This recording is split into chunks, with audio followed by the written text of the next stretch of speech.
പള്ളിപ്പുറത്തെ സ്ത്രീകളുടെ തിരോധാന കേസുമായി ബന്ധപ്പെട്ട അന്വേഷണവും തെളിവെടുപ്പുമൊക്കെ തുടരുകയാണ്. പ്രതി സെബാസ്റ്റിനെ ക്രൈംബ്രാഞ്ച് ഇന്നും ചോദ്യം ചെയ്യും. ആഭിചാരക്രിയകളുമായി തിരോധാനങ്ങൾക്ക് പങ്കുണ്ടോ എന്നുള്ള അന്വേഷണം കൂടി ഉണ്ടാകും. കൊലപാതകങ്ങൾക്കിടയിൽ ഇടവേളകൾ എടുത്തതും ക്രൈംബ്രാഞ്ച് അന്വേഷിക്കും. ജോസി ബാബു വിവരങ്ങൾ നൽകും. ജോസിയ, തിരോധാന കേസുകളൊക്കെ ഇപ്പോഴും വലിയ ദുരൂഹത തന്നെ തുടരുകയാണ്. ഈ സെബാസ്റ്റ്യൻ എത്രത്തോളം അതിൽ പങ്കുണ്ട് തുടങ്ങിയ കാര്യങ്ങളിൽ ഇനിയും നിർണായകമായ വിവരങ്ങൾ ലഭിക്കേണ്ടതുണ്ട്. അപ്പോൾ അത്തരം ചോദ്യം ചെയ്യലുകളിലേക്ക് കൂടെ കടക്കുകയാണ്. പോലീസിന് ഈ ജൈനമ്മ തിരോധാനമല്ലാതെ മറ്റു തിരോധാനങ്ങളിൽ സെബാസ്റ്റ്യന് പങ്കുണ്ട് തുടങ്ങിയ കാര്യങ്ങളിൽ തെളിവുകൾ ലഭിക്കുന്നുണ്ടോ ജോസി?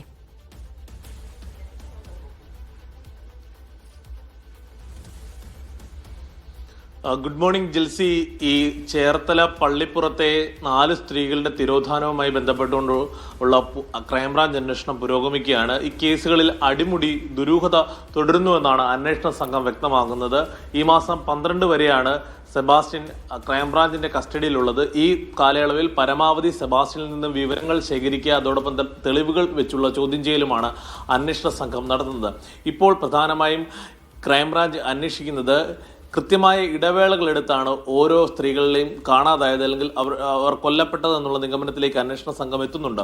പ്രത്യേകിച്ച് 2006 ബിന്ദു പത്മനാഭൻ, 2012 ആയിഷ, 2020 സിന്ധു, 2024 ജൈനമ്മ, ഇങ്ങനെ 4 സ്ത്രീകളുടെ തിരോധാനവുമായാണ് സെബാസ്റ്റ്യന് ബന്ധമുള്ളതെന്ന നിഗമനത്തിലാണ് അന്വേഷണ സംഘമുള്ളത്. കൃത്യമായും ഈ ഇടവേളകൾ എടുത്തത് ചില ആഭിചാര ക്രിയകളുമായി ഈ ഇവരുടെ കാണാതാകതകൾ അല്ലെങ്കിൽ ഇവരെ കൊലപ്പെടുത്തിയതിന്റെ കാരണമായിട്ടുണ്ടോ എന്നുള്ളതാണ് അന്വേഷണ സംഘം പ്രധാനമായും പരിശോധിക്കുക. നമുക്കറിയാം, നേരത്തെ തിരുവനന്തപുരത്തെ ഒരു ആസ്ട്രൽ പ്രൊജക്ഷനുമായി ബന്ധപ്പെട്ടുകൊണ്ടുള്ള ചില കേസ്, അതോടൊപ്പം തന്നെ ഇലന്തൂർ നരബലി കേസ്, അങ്ങനെയുള്ള കാലയളവിൽ ഈ കൃത്യങ്ങളിലൊക്കെ ഇത്തരത്തിലൊരു ഇടവേളകൾ അത് ഈ ചില ആഭിചാര ക്രിയകളുമായി ബന്ധപ്പെട്ടുകൊണ്ടുള്ള രീതികളാണ് എന്ന തരത്തിലുള്ള വിവരങ്ങൾ പുറത്തു വന്നിരുന്നു. ഇക്കാര്യങ്ങൾ അടക്കം പരിശോധിക്കും. പ്രധാനമായി ഇയാൾ ധ്യാന കേന്ദ്രങ്ങളിലൊക്കെ പോയിരുന്നുവെങ്കിലും ഇയാൾ ഒരു വിശ്വാസി ആയിരുന്നില്ല എന്നതാണ് അന്വേഷണ സംഘം പറയുന്നത്. ഇയാൾ സ്ത്രീകളുമായി സൗഹൃദം സ്ഥാപിക്കുന്നതിനാണ് ഇത്തരം കേന്ദ്രങ്ങളെ കണ്ടെത്തിയിരുന്നത്. അതോടൊപ്പം തന്നെ ഇയാൾ കൃത്യമായും ഇരകളെ ലക്ഷ്യം വെച്ചിരുന്നത് കുടുംബ പ്രശ്നങ്ങളുമായി ബന്ധപ്പെട്ടുകൊണ്ടും മറ്റും ഒറ്റപ്പെട്ട് കഴിയുന്ന സ്ത്രീകളെയാണ് ഇയാൾ ലക്ഷ്യം വെച്ചിരുന്നത്. അങ്ങനെയുള്ള ആളുകൾ കാണാതാകുമ്പോൾ പൊതുവെ അവരെ ആരും അന്വേഷിച്ചു വരില്ല എന്നുള്ളൊരു ധാരണ ഇയാൾക്കുണ്ടായിരുന്നു എന്നതാണ് അന്വേഷണ സംഘം പറയുന്നത്. കഴിഞ്ഞ ദിവസം ചേർത്തലയിലെ ഗൃഹോപകരണ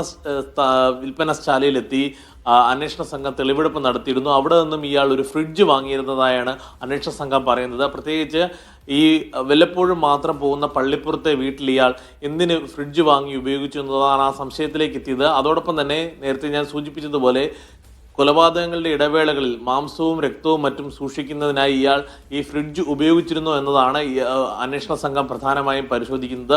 ഇയാൾ കുടുംബത്തിൽ, അതായത് ഭാര്യയോടും കുടുംബാംഗങ്ങളോടും പറഞ്ഞത് തനിക്ക് പള്ളിപ്പുറത്ത് കൃഷിയുണ്ട്, അവിടെ കൃഷി ചെയ്യുന്നതിനാണ് ഇടവേളകളിൽ പോകുന്നതെന്നായിരുന്നു. പക്ഷേ അന്വേഷണ സംഘം അവിടെ എത്തിയപ്പോൾ കണ്ടത് പ്രേതം ബാധ പിടിപെട്ട അല്ലെങ്കിൽ അങ്ങനെ സിനിമയിലൊക്കെ തോന്നിപ്പിക്കും വിധം കാട് പിടിച്ച് കിടക്കുന്ന ഒരു പുരയിടമാണ്. എന്തായാലും ഇക്കാര്യത്തിൽ ഇപ്പോഴും അടിമുടി ദുരൂഹത തുടരുകയാണ്. ഇനി 12-ാം തീയതി ഇയാളുടെ കസ്റ്റഡി കാലാവധി പൂർത്തിയായ ശേഷം ഇയാളെ വീണ്ടും കോടതിയിൽ ഹാജരാക്കും.